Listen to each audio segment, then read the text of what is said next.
Entonces sí es cierto que el gobierno se puede quedar con tus propiedades Sí, ya son situaciones muy sí, extremas. extremas.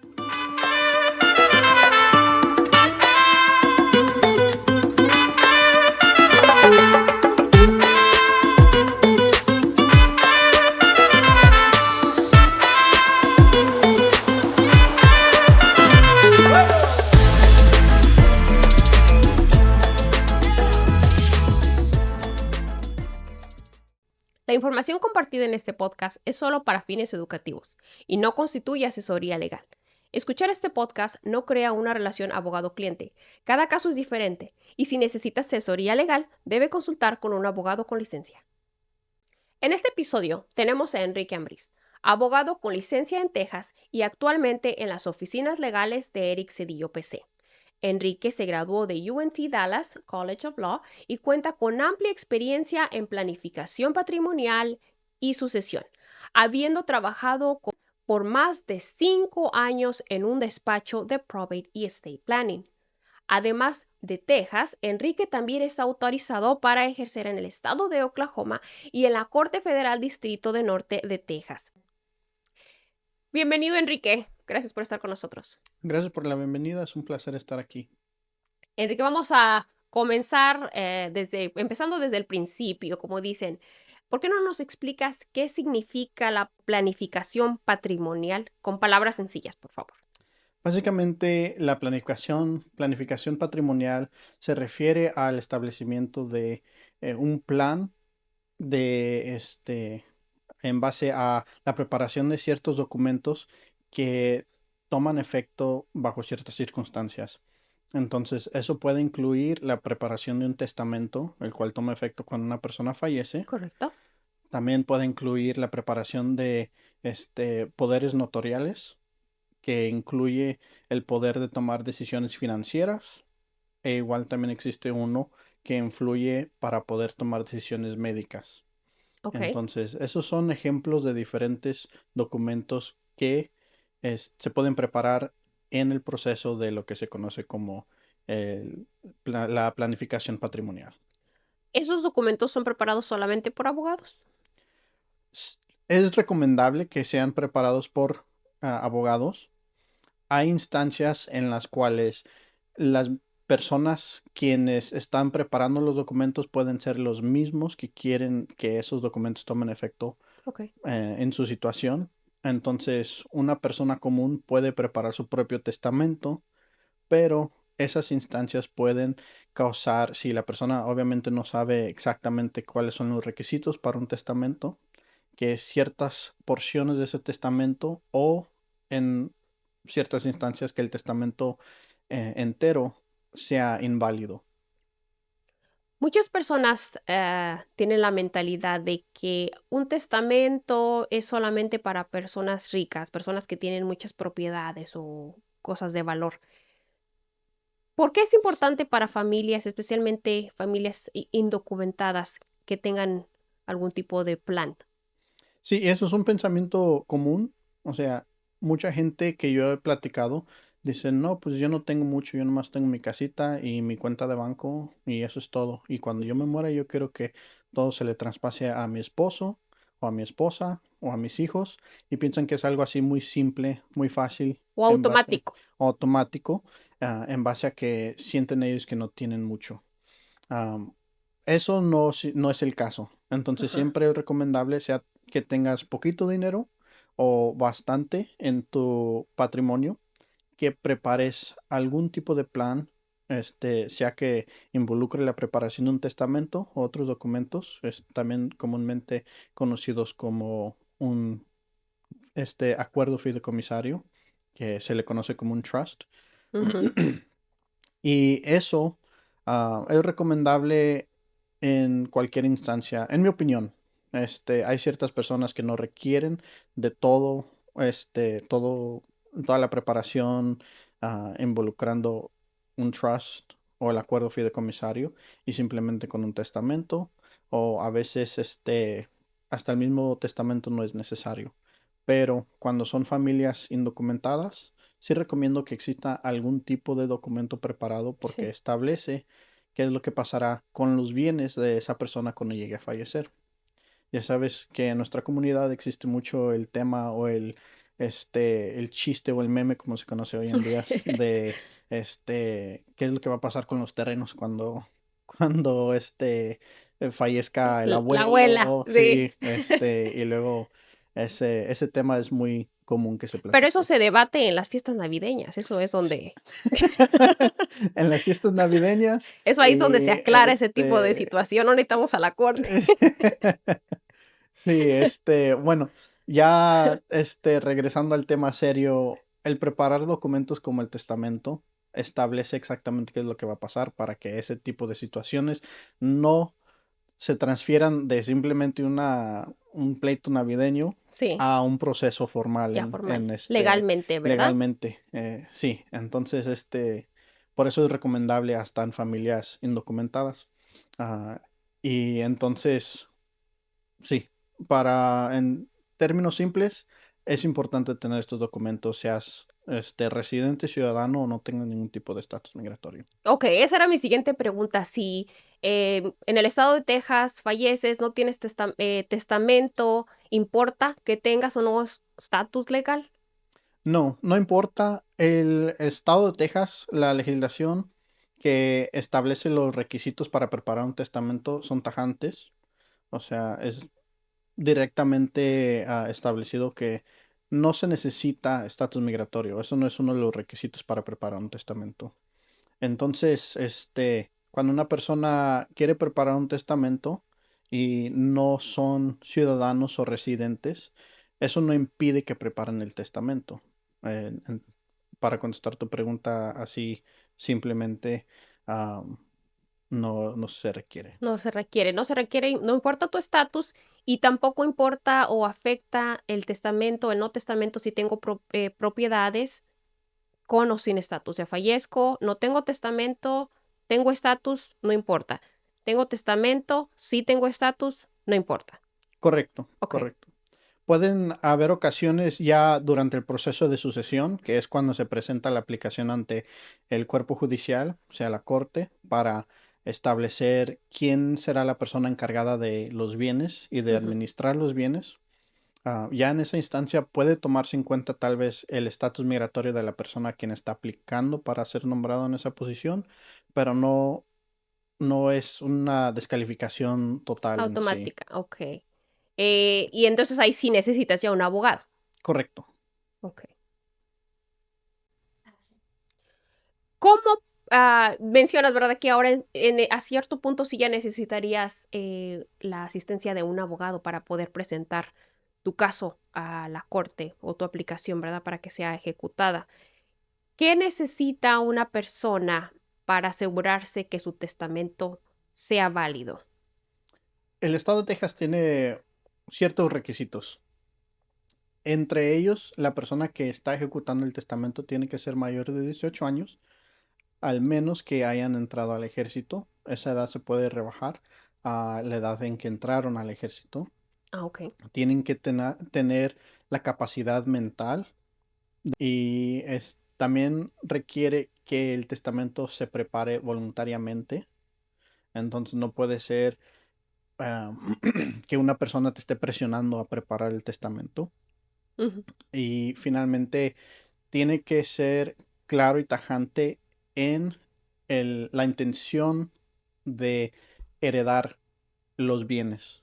Claro, claro, ¿verdad? Porque haz un testamento para que me lo dejes todo a mí. Yo te acompaño. Em, Además de un testamento, ¿qué otro documento consideras tú que es importante que toda familia, tenga o planee en preparar, ya sea documentada o sin documentos? Yo diría que el siguiente documento más importante es el poder notarial financiero e igual el poder médico. Estos documentos le otorgan el poder a la persona nombrada en el documento para tomar decisiones, sea financieras o médicas, por la persona a quien está preparando el documento, otorgando el poder para que puedan tomar cargo en ciertas situaciones, sea manejar cuentas bancarias, Sí. hablar con doctores, tomar decisiones médicas. Y cada uno de estos documentos tiene requisitos específicos en cuanto cuándo es que toman efecto, o sea que pueden Una tomar efecto emergencia. inmediatamente Oh, ok. o pueden tomar efecto bajo, como mencionas, emergencias. Entonces estos documentos son importantes porque luego también mucha gente en nuestra comunidad, especialmente en estos tiempos, tienen el miedo de que, bueno, ¿qué tal que me agarra inmigración y me deporta Sí, y necesito que alguien tome decisiones para hacer transacciones financieras, para continuar con el manejo de la administración de mi hogar sí. y tener documentos que le otorgan ese poder a alguien, ahí es donde tomarían efecto, porque así la persona puede ir a tu banco y decir, yo tengo el poder para tomar decisiones en esta cuenta, quiero transferir este dinero a tal persona en México, digamos. Entonces, Dios no lo quiera, pero digamos que alguien que conoces Ujú. es deportado a México y necesita que alguien le transfiera el dinero que tiene en sus cuentas bancarias aquí en Estados Unidos Sí. a su cuenta de México. El poder notarial financiero le otorgaría ese poder a una persona para hacer esa transferencia. Ok, sí. Otra situación que luego es muy común es que cuando una persona tiene un hijo que cumple la mayoría de edad, 18 años, y ellos van a la universidad Sí. y participan en deportes o lo que sea, se llegan a accidentar, un accidente automovilístico, ah, se lastiman en participación de una actividad como un deporte, y entonces ellos están en una situación donde alguien tiene que tomar decisiones por ellos, sea igual como mencioné financiera o decisiones médicas. Tener un poder notarial donde el hijo le otorga ese poder a los padres. El padre entonces puede hablar con los doctores y puede ayudar al hijo o la hija en esa instancia a ayudarlos con administración de cualquier cosa, o sea, ayudarlos con apuntarlos para sus clases Sí. en la universidad para que continúen, o igualmente tomar decisiones médicas, Médicas. digamos, estén en coma o algo. En las peores situaciones. Claro. Y bueno, como dices, es para el caso de ya extremos, ¿verdad? Obviamente Sí, estamos planeando para que exista ese tipo de situaciones. sí, Hablando de eso, ahorita como estamos con la administración actual, existe el riesgo de que seas deportado. Muchas de las veces hemos visto muchos videos donde las personas son detenidas, sus hijos están en la escuela. Existe también un poder para que cedas algún tipo de derecho para que alguien cuide a tus hijos si tú eres detenido o deportado. sí, sí existe un poder. Igual ese poder es específico a el mantenimiento de tus hijos. Por lo regular, los términos de ese documento dicen que son válidos por 6 meses, pero en ese mismo documento luego incluyen otros términos que dicen mientras no exista una fecha de caducidad en el documento y no exista algún motivo por cual ese documento deje de tomar efecto, Ok.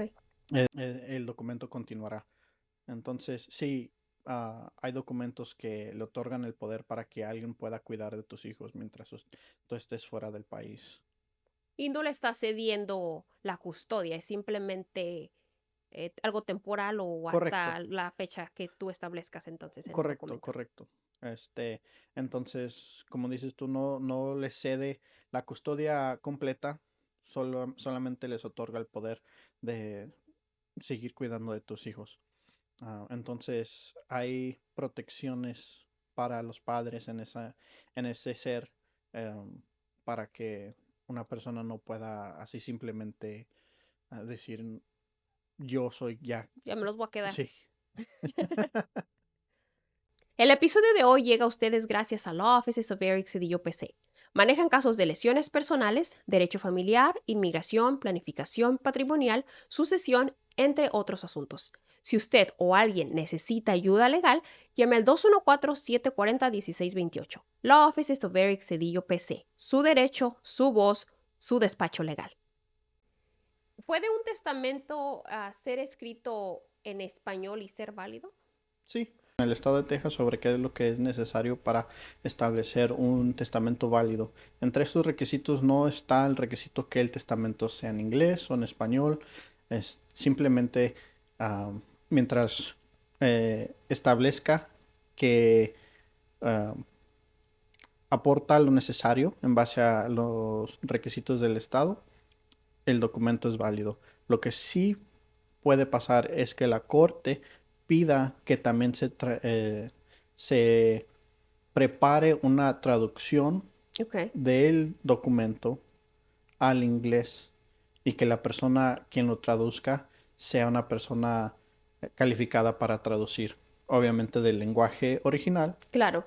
al inglés. Para documentos caseros siempre corre el riesgo de que algo quede fuera del documento.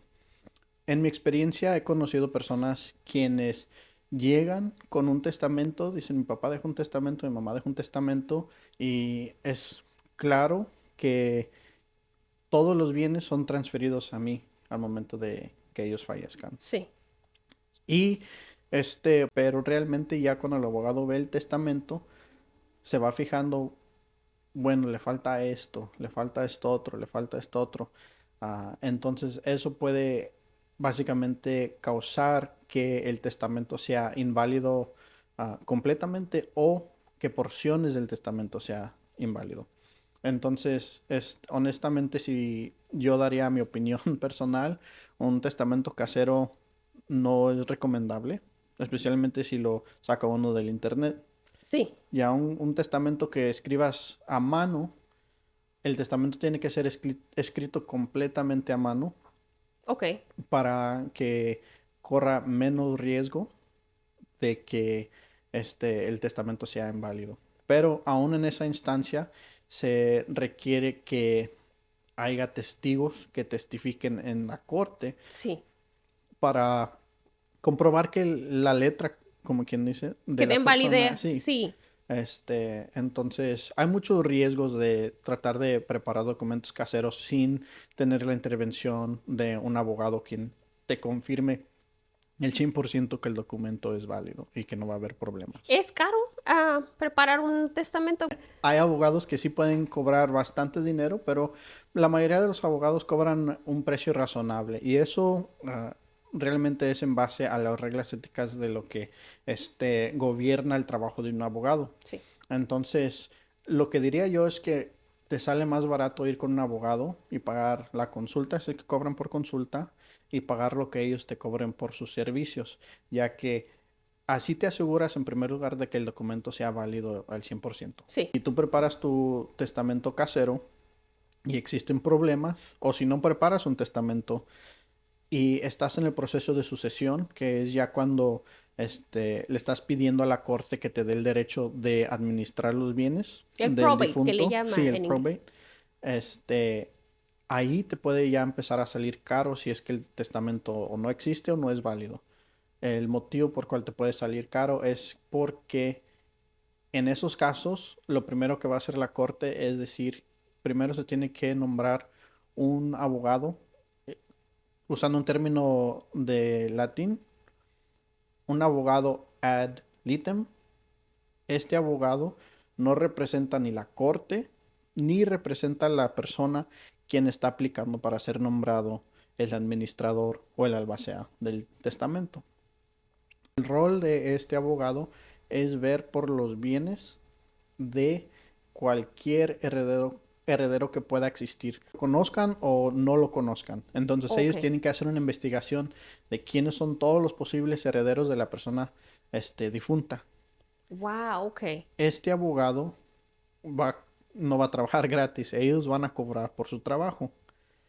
Entonces, ¿quién es quien va a pagar los honorarios de ese abogado? No lo paga Claro, la corte, claro. sino que al final del día, aunque se paga en teoría por parte del patrimonio del difunto, Sí. como no tiene la persona quien está aplicando para esta posición acceso a esos fondos, pues es el familiar quien está pagando los honorarios. Recuerda, tienes que pagarle al abogado quien te representa a ti. También, sí. Entonces ellos te van a cobrar, sea un monto fijo o puede que te cobren por la hora y además de eso tienes que pagarle al abogado este, que nombre la corte para representar a estos Posibles. potenciales posibles herederos, que Oh, puede que ok. ni existan. Entonces el reporte de ese abogado puede regresar y decir, no, no existe nadie más. Pero de todos Se modos tiene que hacer se le el tiene que proceso. pagar, sí, se le tiene que hacer el proceso, Wow. se le tiene que pagar. E igual lo mismo pasaría si una persona fallece y tiene hijos menores. eh, si no existe un testamento donde dicte quién va a ser el tutor de ese menor, o sea, la Sí. persona encargada de ese menor, entonces se tiene que empezar igual un proceso de sucesión donde la corte va a nombrar un abogado, independientemente del abogado que te represente a ti, Wow, ok. para representar los intereses de ese menor. Y entonces en ese proceso se determinará quién puede tomar cargo de ese menor. Qué bueno que mencionas eso, porque pienso que regularmente cuando pensamos en un testamento, nunca pensamos en, oh, la tutela de los niños, Ujú. o con qué va a pasar con, ¿verdad? En este caso, si son menores. Siempre pensamos, un testamento, pensamos propiedad, dinero, cosas materiales. No creo que regularmente uno piensa tanto en los hijos. Sí, y eso es simplemente falta de conocimiento por las personas. Igual te digo que muchas personas piensan, bueno, yo no tengo mucho, yo para qué necesito un testamento, Sí, pero tienes hijos menores, claro. alguien tiene que hacerse cargo de ellos.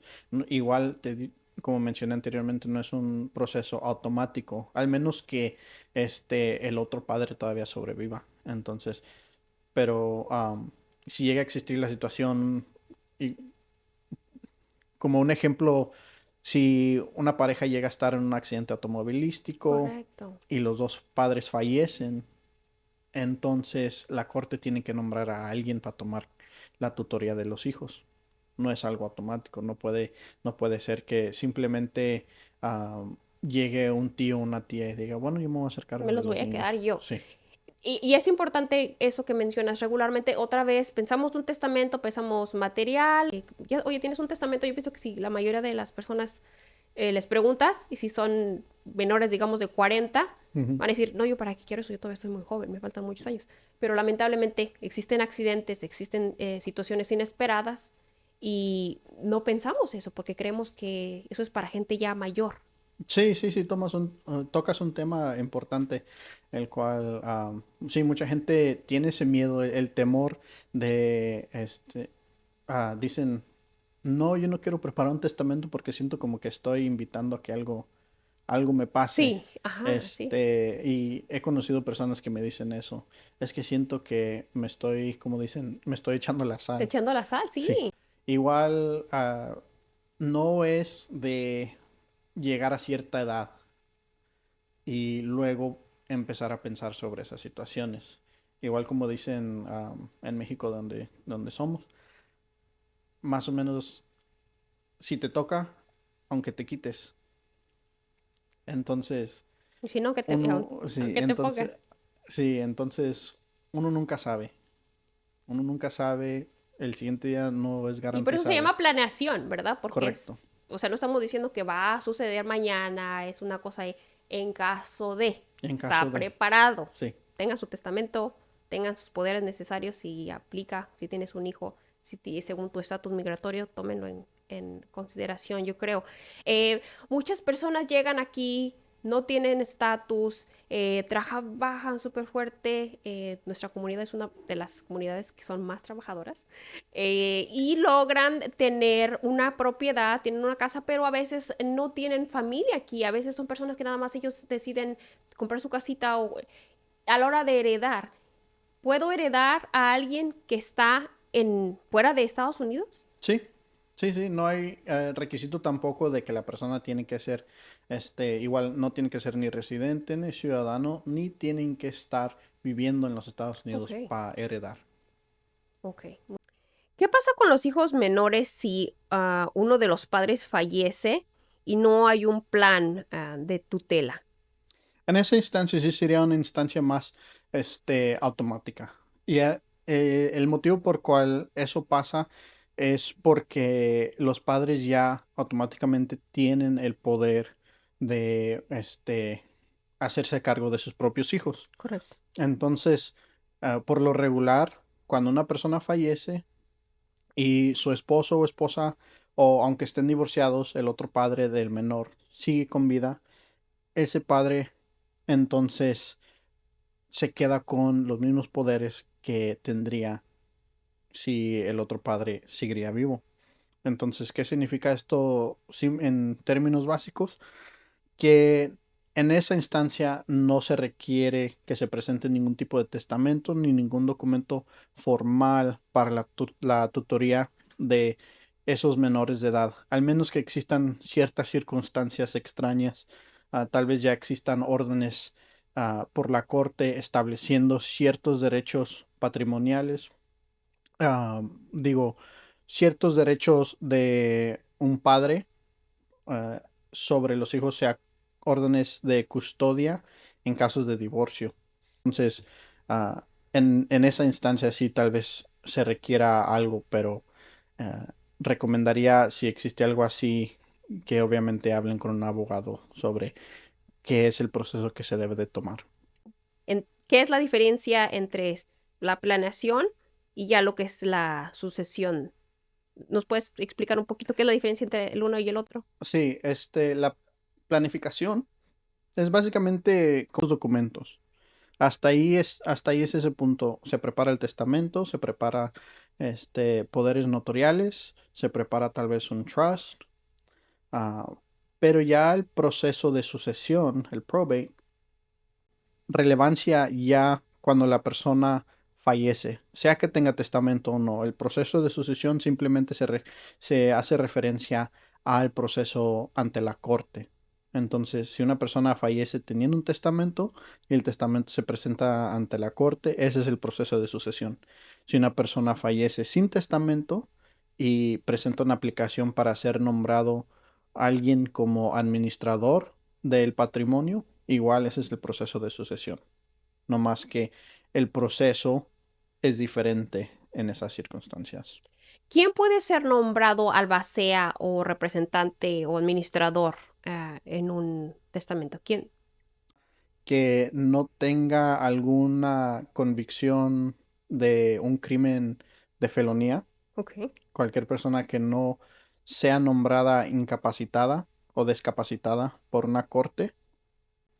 El último requisito es un requisito más a, a discreción de la corte, el cual es que la corte dicte que no es una persona descalificada por cualquier otro motivo.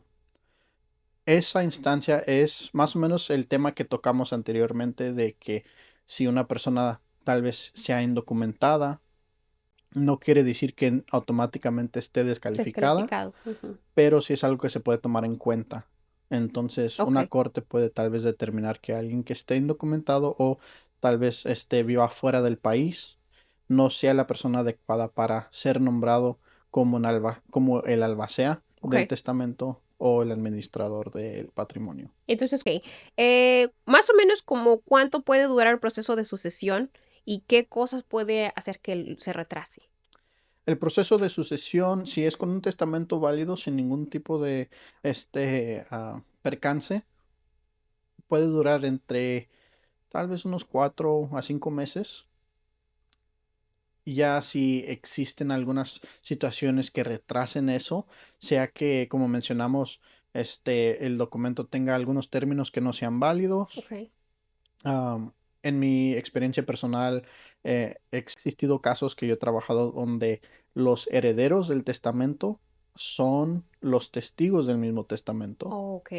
Eso causa también un conflicto Un de conflicto, interés. claro, sí. Entonces eso puede retrasar el proceso también. Igual si no existe un testamento, eso lo retrasa más. Entonces, en la situación más simple, unos 4 o 5 meses. Una situación ya más compleja puede llegar a durar años el proceso. Este caso que mencionas, por ejemplo, ¿eso automáticamente invalida el testamento o puede ser que todavía, pero tendrías que ir a algún otro tipo de proceso legal? No invalida el testamento en sí, pero puede causar que nuevamente ciertos términos del testamento sean inválidos. Entonces, Ok. si el testamento dice, mi hijo va a obtener el 100% del interés que tengo en esta propiedad y mi hija va a obtener solamente el interés en esta propiedad que tengo. Entonces es una distribución dispareja. Si ellos mismos son los testigos del Ujú. testamento, la corte puede invalidar esa distribución como está escrita y simplemente otorgar la distribución o entregarles, como quien dice, el interés a Sí. los dos herederos por partes iguales.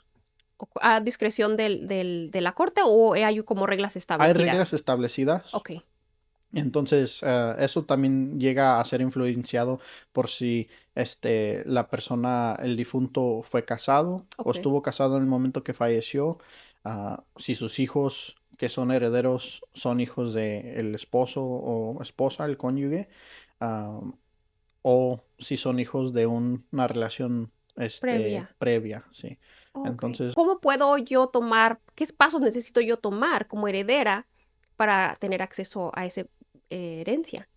como heredera, tienes el derecho de recibir notificación de que el patrimonio se va a transmitir por el proceso de sucesión.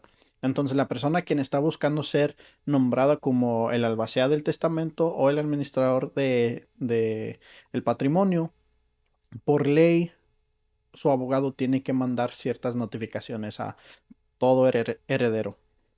Igual como mencioné anterior, si existe una situación donde no existe testamento, Ujú. un abogado será nombrado para hacer esa investigación de quién tiene ese interés y a quién se le tiene que notificar.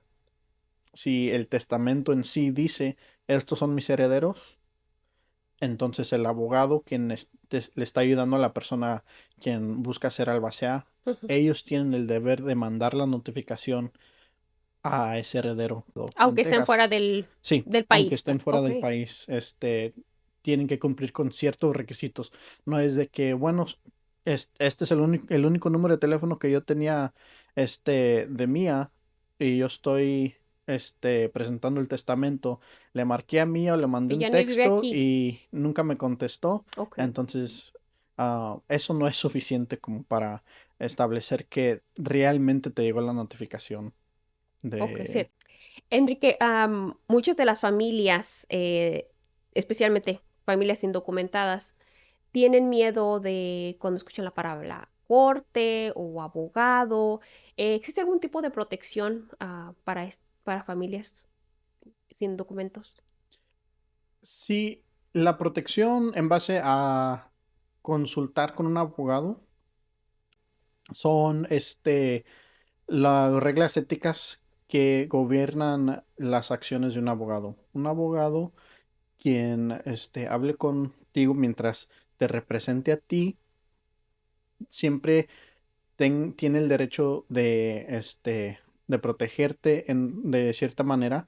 Am, Obviamente, si vas a cometer un crimen, Dentro de la ley, claro. sí, pero ellos no pueden, si tú buscas hablar con un abogado, sea que te decides contratarlo al fin del día o no, ellos no pueden decir, bueno, esta persona, me confesó que son indocumentados, entonces yo le voy a llamar a migración o a lo que sea, Ujú. para reportarlos. No pueden hacer eso. Ok, Eso es una violación a las reglas éticas que gobiernan a los abogados ok. y les puede costar su licencia, para ejercer. Oh, wow. Ah, Igual en las cortes, si son cortes, digamos, familiares, cortes civiles, cortes que se encargan de sucesiones, toda corte que no tenga que ver con inmigración no tiene el poder de, reportarte a inmigración por tu estatus migratorio. Obviamente estamos viviendo una, situación o una época nunca antes vista Claro. y mucha gente tiene miedo de presentarse a corte por diferentes, motivos, pero más que nada porque tienen miedo de que los vayan a reportar a inmigración si en la corte sale que no tienen estatus migratorio. Sí. La corte en sí no va a hacer eso, ni los abogados involucrados en ese caso van a hacer eso.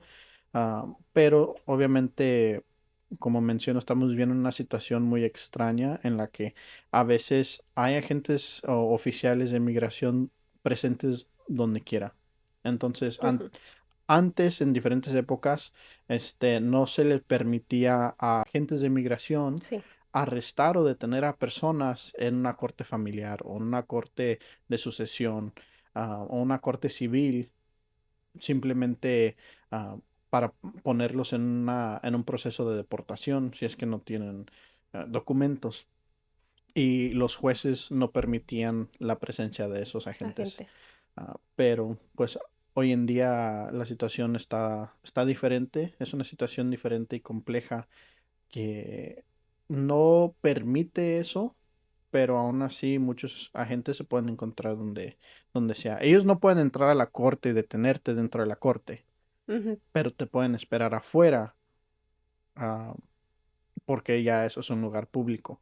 Pero mientras una persona no tenga un historial que los ponga como quien digamos en el mapa, Sí. que un agente de inmigración los esté buscando, que tengan una orden judicial, diciendo que se debe de deportar a esa persona, ellos por lo general no se van a presentar y esperarlo afuera de su, audiencia de sucesión Sí. para Como voy detenerlo. a iniciar un proceso de sucesión. Ay, fulano está en un proceso, vayan y recójalo nada más porque puso No, no, no, una sí. aplicación Sí, de no, sucesión. eso no va a pasar. También, ¿qué Y si, otro? y si pasa, pónganse en contacto con un Un abogado de abogado. inmigración. Un abogado de migración. Y también es importante, yo creo, como que a lo mejor si tienes ese miedo, comunícalo con tu abogado para que también tu abogado pueda guiarte o protegerte, como tú lo dices, Sí, de la forma que más adecuada, ¿verdad? sí. ¿Qué es otro mito también? Cuando las personas piensan que la transferencia es automática, cuando se trata de transferirse a su esposo o Sí. esposa. Entonces, cuando una persona llega a fallecer y dice, antes de fallecer, ellos están con el pensamiento, bueno, cuando yo me muera, todo quiero que se lo quede mi esposo o mi esposa. Y eso puede luego resultar en problemas en el futuro, ya que el cónyuge fallezca también y Sí. entonces ya los hijos tienen que tomar las riendas de transferir la propiedad, o si la propiedad va a ser vendida por el cónyuge ya después del fallecimiento, pueden causar se pueden resultar trabas en el proceso si es que una persona no tiene una planificación apropiada al momento de fallecer. Ese es el mito más común Más. que yo conozco, que las personas tienen.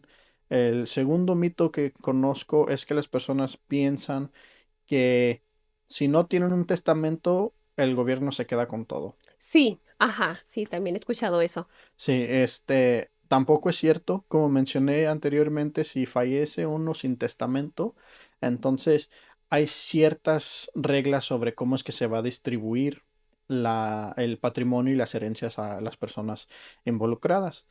Pero al menos que no exista ninguna persona a quien se considere un heredero por ley, entonces es cuando puede caer el riesgo de que el gobierno se quede con esas propiedades. Pero por lo regular, cuando una persona no tiene testamento, primero se transfiere las propiedades, si es propiedades comunitarias, al cónyuge.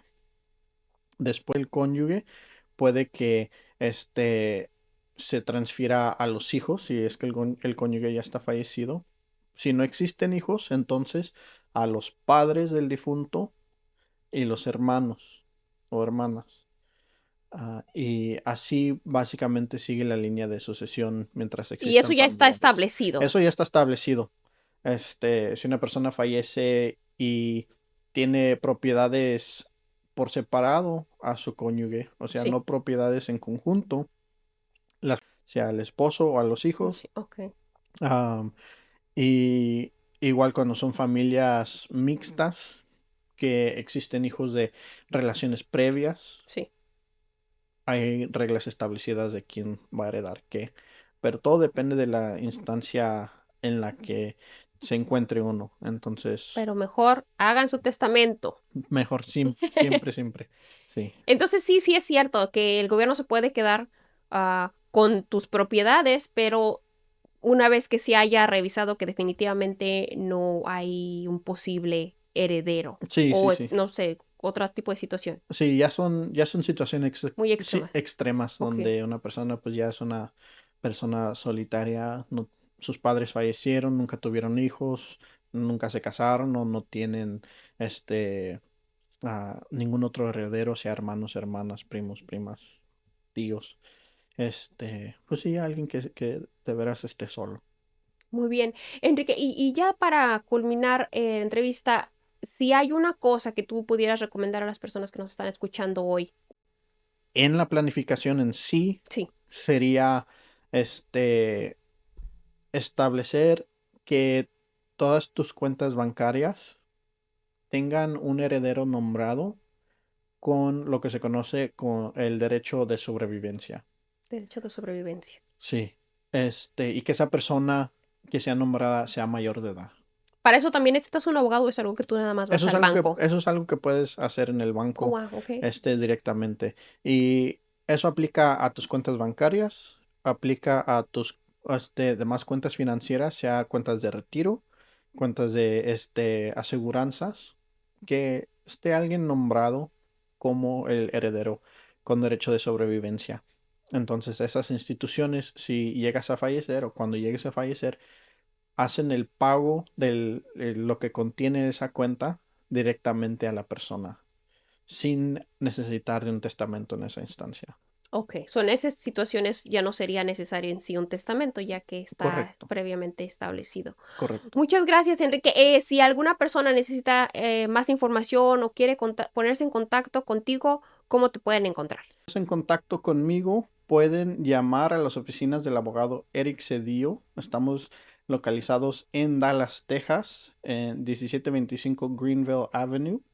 Y pueden marcar el número de teléfono 214-740-1628 y pedir una consulta con Enrique Ambriz. Si mencionan que escucharon de nuestras oficinas por parte de Legalmente Speaking con nuestra anfitriona Mía Guerrero, este, les damos la consulta sin cobrarle la consulta.